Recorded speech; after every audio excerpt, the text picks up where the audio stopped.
Greetings, my beautiful lovelies. It's Emmy. How are you? It's great to see you, and welcome back to my kitchen. Today, I'm going to be making a recipe that is the stuff of legends. I just learned about it from this wonderful book by Gastro Obscura, and it's marvelous. It's totally up my alley. It's full of all kinds of curiosities, histories, places all over the world, and it's all about food. So today, I'm going to be making the Fool's Gold Sandwich. And according to legend, it was one of Elvis Presley's favorite sandwiches. And the story goes that he was in Graceland with some friends talking about this sandwich, craved it, flew 2 hours on his private jet to Colorado, to the Colorado Mine Company that made this sandwich. They called them up and they brought 30 of these sandwiches along with Perrier and champagne to the airport, where Elvis and his friends ate the sandwiches and then flew home. Seriously, the stuff of legends. Now, the sandwich itself is very simple, but what intrigued me was the amount of ingredients in there. You have a 1 pound loaf of bread, and then you've got 1 jar of peanut butter, 1 jar of blueberry preserves, and 1 pound of bacon. The Fool's Gold Sandwich. The name Fool's Gold Sandwich was apparently chosen because it thematically worked with the name of the restaurant. The restaurant is no longer open, but you can still find this sandwich at Nick's Cafe. Nick Utterlock still makes this sandwich, so I'm going to be using his techniques. I watched a few videos on how to make this sandwich, and I'm going to taste it. It's essentially a peanut butter and jelly sandwich with bacon, just an enormously sized sandwich. So let's go ahead and make this. The first thing we need to do is prepare our bacon. We need 1 pound of bacon, and my favorite technique for cooking bacon, especially if I'm cooking a lot of bacon, is to use the oven. It crisps up beautifully. You don't have to tend to it. You don't have to turn the bacon. It doesn't burn as long as you watch it, and the bacon comes out nice and flat. First, you want to preheat your oven to 400 degrees. Then you're going to take a half sheet rimmed baking pan and line it with heavy duty aluminum foil. I prefer heavy duty aluminum foil because it doesn't tear, it doesn't rip and puncture as easily. It just works better. And then you take your bacon and lay out all of your bacon strips. Don't worry about crowding, the bacon will shrink. So get your 1 pound of bacon onto your baking sheet. If there's a little bit of overlap, it's okay. Once the bacon shrinks, you can move things around. Place the bacon into the oven and cook for 10 to 15 minutes, depending on how you like your bacon. Extra crispy, of course, is going to take a little bit more time. If you like it chewier, less time. And then once your bacon's done, take it out of the oven and then drain it on a paper towel lined plate. And there you have it, perfectly cooked bacon with very little effort. So that's what I have here, 1 pound of perfectly cooked bacon. Do you like your bacon crispy or do you like it chewy? I am definitely team crispy, but I didn't cook it too crisp this time. Just, in my opinion, perfect. Gorgeously cooked bacon. Grrr. Here I have a big loaf of bread. This is a 1 pound loaf of Italian style bread, and I'm going to pop this into my toaster oven just to kind of warm it up. I also, of course, have a jar of peanut butter and blueberry preserve. Specifically, it's been said that it's blueberry preserve, so that's what I've got here. I didn't get anything fancy, just the smooth variety. When I was pregnant with my first child, I craved peanut butter. I think peanut butter is fine, but when I was pregnant, it was just the best thing ever. I would eat it by the spoonful, but then after I was pregnant, that craving went away. Interesting. Maybe there's some special, I don't know.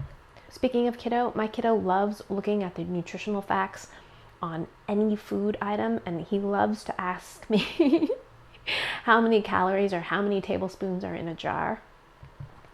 Kiddo loves math. All right, I also have a jar of blueberry preserves.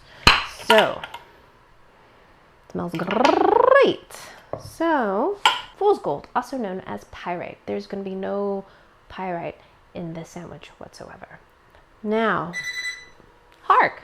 The toast is done. Oh, ow, wada, wada, wada. Okay, 1 warm loaf of bread. Now, one thing I found interesting in one of the videos I watched, Nick actually cuts this not just in half, but into 3 sections, which I think is really a smart way to distribute all of the fixins, right? Other people make this just simply by cutting it in half and hollowing it out, but I like the idea of doing it in 3 sections. So let's do that.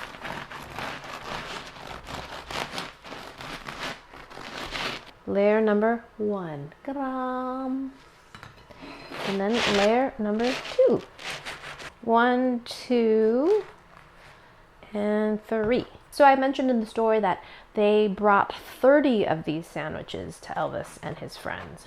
30! I mean, that must have been some crew, right? 1 jar of peanut butter. So I'm just going to divide it evenly between all 3 layers. Seems like a logical thing to do. Wow. It spreads so nicely. Look at that. Spread this peanut butter everywhere. I think what really caught my attention about this recipe was that it was a pound of everything. You've got a pound of bacon, a pound of bread, you got a pound plus peanut butter. This should be called like the 4-pounder. So we are slathered. I think I'm going to put the bacon strips on the bottom layer. So we have bacon, blueberry preserves. Okay, I'm going to put it on this layer. Ooh, that looks and smells delicious. Now I'm going to make this one meet this one. Hello, friend. More jelly on this layer. All of that blueberry goodness everywhere. More bacon. I want this to hang over the sides a bit, so I'm gonna let them kind of trail like that. I also feel like this recipe is appropriate for this time of year because if you live in the United States, you might be celebrating Thanksgiving today, and it is all about food. One of my favorite holidays of the year. So happy Thanksgiving for all those that are celebrating it. Alrighty, now let's put the top on. Dun, dun, dun, dun, dun. Look at the beast! Look at the beast! Oh my goodness. Wowzers.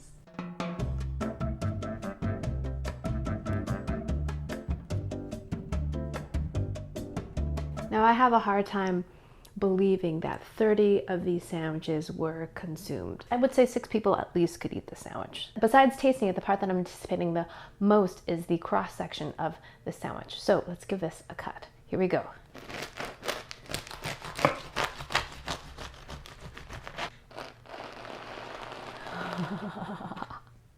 Look at that. Oh my gosh. That almost looks like a cutlet or something, but that's just bread. Don't be concerned.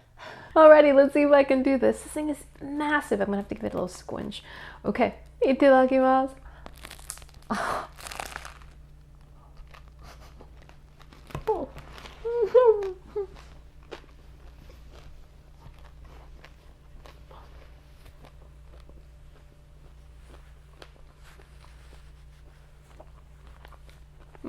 Very messy and difficult to get your mouth around, but delicious.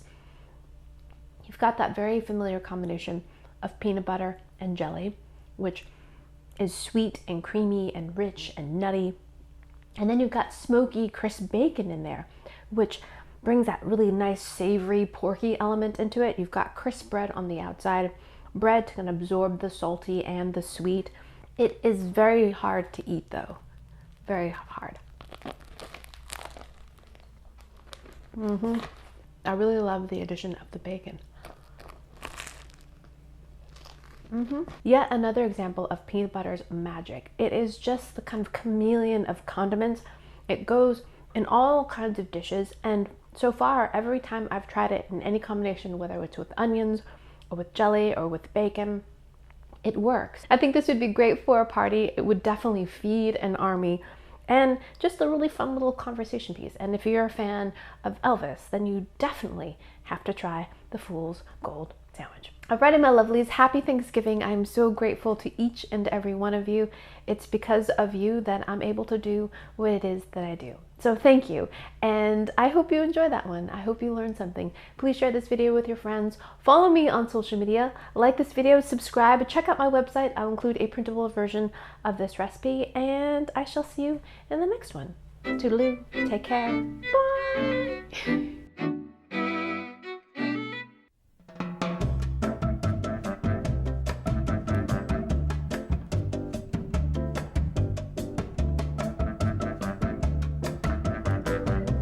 Got jelly and peanut butter everywhere.